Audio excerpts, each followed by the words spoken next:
भारत के कुछ लोग अब भी मानते हैं कि मुसलमान सिर्फ टोपी सिलने या पचरंगे कुर्ते बेचने के ही लायक हैं, लेकिन शायद वो भूल गए हैं कि इस देश को missile man doctor APJ Abdul Kalam ने दिया था।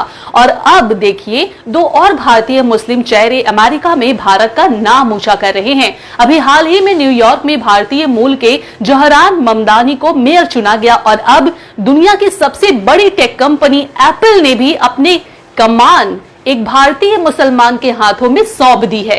जी हां, एप्पल का नया चीफ ऑपरेटर ऑफिसर यानी सीईओ बनाया गया है मुरादाबाद का सबीक खान को।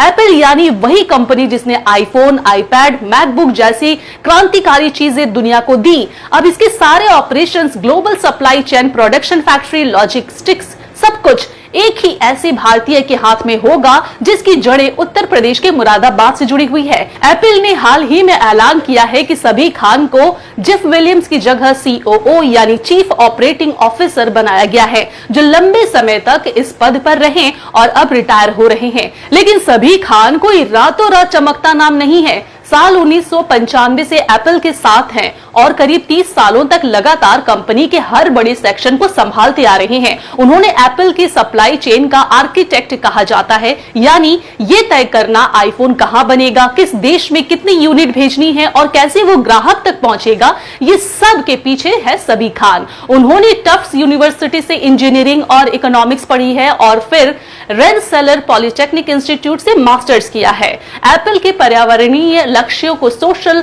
रिस्पॉन्सिबिलिटीज को लेकर भी वे बेहद एक्टिव रहे हैं। उनका नेतृत्व एप्पल के कार्बन फुटप्रिंट को 60% तक करने में महत्वपूर्ण साबित हुआ। एप्पल के सीईओ टिम कुक ने भी इस मौके पे कहा है कि सभी एप्पल के डीएनए का मजबूत हिस्सा है और भविष्य की दिशा में कंपनी को स्थिरता और क्षमता से आगे ले जाने के लिए सबसे बेहतर व्यक्ति हैं। अब कोई पूछे मुसलमान क्या करते हैं, तो जवाब दो, एप्पल चलाते हैं। और याद रखिए, अगली बार जब आप आईफोन हाथ में ले, उस फोन के पीछे जो सोच और सिस्टम काम कर रहा है वो एक भारतीय मुसलमान का दिमाग है और वो मुरादाबाद से आया हुआ है।